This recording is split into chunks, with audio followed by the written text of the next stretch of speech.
Kemi Badenoch.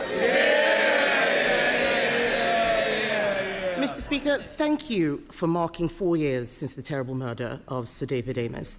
I know that the whole House will want to join me in remembering our former colleague. He is very much still in our hearts and minds. The way he died reminds us that the security of members and this Parliament is paramount. So it concerns us all that the case against two people spying on members of this House has collapsed. It is simply unbelievable. Exactly as I expected, the Prime Minister had to be dragged out at the top of PMQs to give a statement that answers no questions.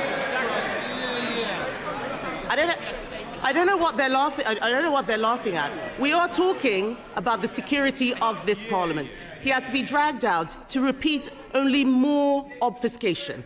It is simply unbelievable. It is simply unbelievable that he is trying to say the last government did not classify China as a threat. So I will refresh his memory. In 2021, the previous government's integrated review described China as the biggest state-based threat to the UK's economic security. In 2024, the Minister for Security said from that dispatch box that China poses a threat. But let's leave aside the government. In 2022, the Director General of MI5 in November classified China as a threat in his remarks. How is it possible that the government failed to provide the evidence that the CPS needed to prosecute? The substantive evidence was provided in 2023 by the previous government. That is when the witness statement was submitted. I am going to disclose it. They will all be able to read it. The substantive evidence was written and disclosed and submitted in 2023 under the last government. I noticed she didn't indicate whether ministers were involved in that at the time. Mr. Speaker, she questions what's in the review, the refreshed review in 2021 and 2023. Let me be clear. The then Foreign Secretary, sitting, I think, over here, the Honourable Member for Braintree, 1 month after the arrest, so absolutely the relevant time, gave a speech at Mansion House. It was called Our Position on China, setting out the government's policy. He said in that speech, summing up China as a threat in one word would be, his words, impossible, impractical, and most importantly, unwise. Foreign Secretary, Mr. Speaker, it wasn't just him. Mr. Speaker, the Leader of the Opposition was Business Secretary at the time. In September 23, the Leader of the Opposition said, her words, September 23, the relevant year, her words, we should certainly not be describing China as a foe.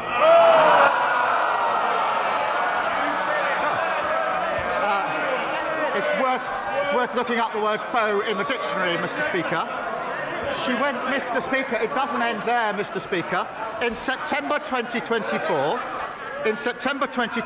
the Leader of the Opposition said this, I quote, I have shied away from calling China a threat. She is playing politics with national security. The Prime Minister can read the beginning of a quote. Let me finish that quote. At the end of that quote that he just read out, I did describe China as a threat. But this whataboutery that he is doing neglects the fact that those spies were charged under a Conservative government. They were let off under Labour.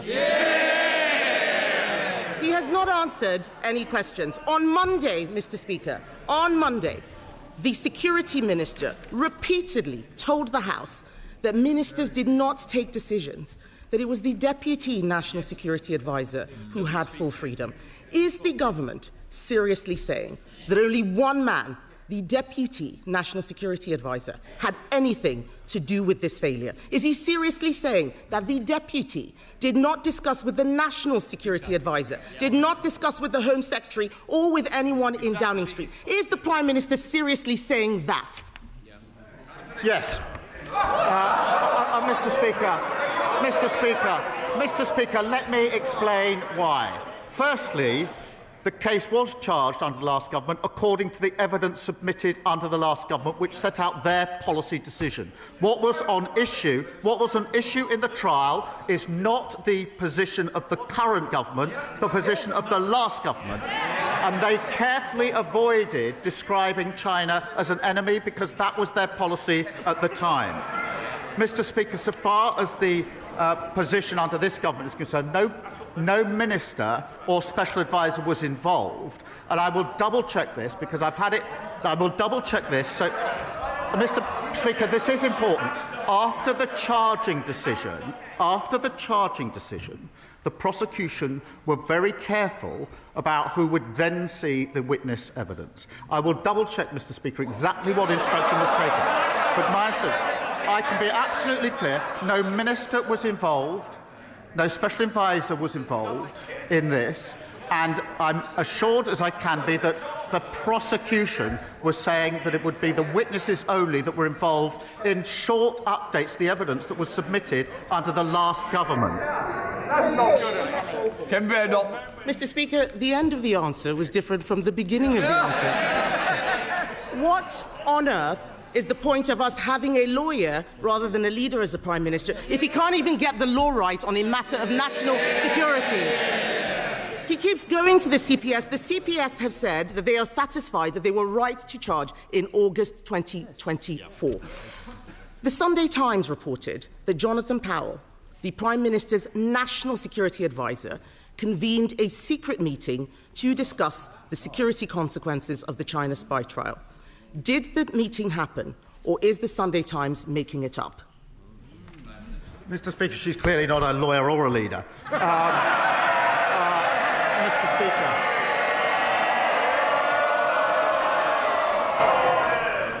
The problem for her is I do actually understand the law. I know what's got to be proven. I've also looked at the evidence. That was put in under the last government in relation to this case. There was a meeting in September. That did not involve the National Security Advisor discussing the evidence in any way, nor, Mr. Speaker, one further piece of evidence. The final statement in this case was submitted in August 2025. There was no further submission of evidence, one way or the other, after any discussion in September. This is a red herring, a completely scurrilous allegation made by the Leader of the Opposition. Mr. Speaker, the Prime Minister has now twice directly contradicted the words of his Security Minister. They cannot both be right. The chair of the Foreign Affairs Committee couldn't get any answers from the Security Minister.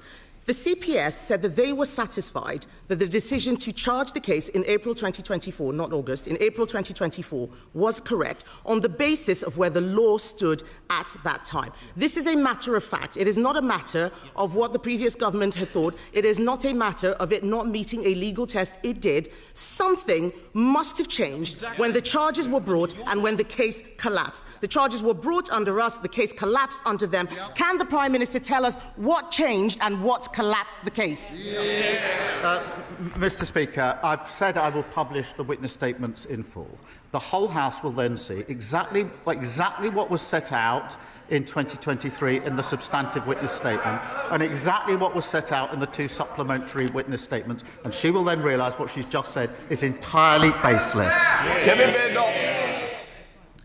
Mr. Speaker, the CPS has said in the clearest terms that this prosecution was dropped because this government did not provide the statement they expected.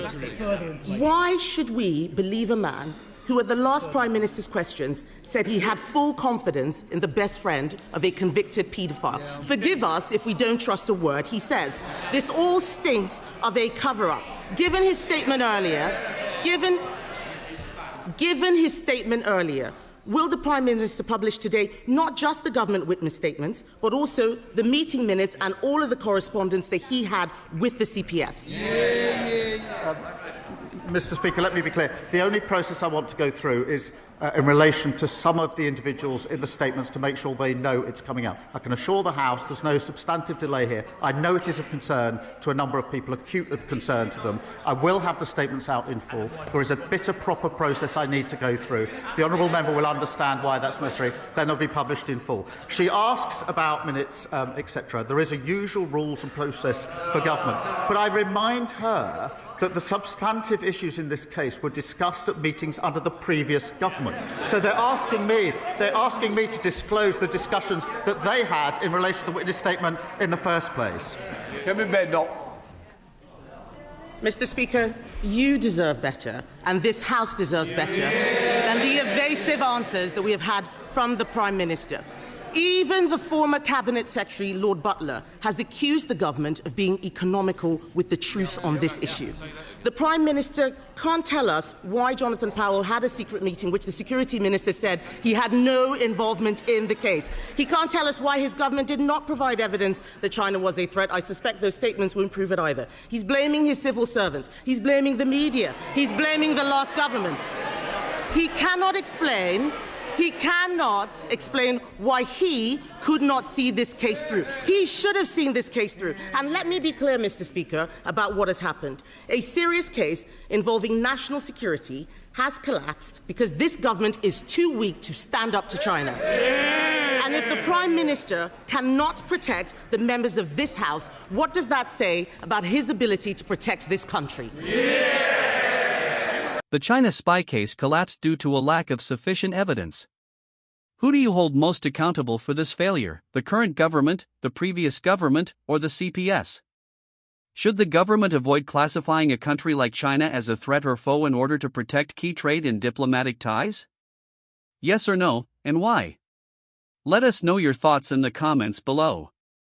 Don't forget to like this video, subscribe to our channel for more in-depth political commentary, and hit that notification bell so you don't miss our next deep dive into the world of power and politics.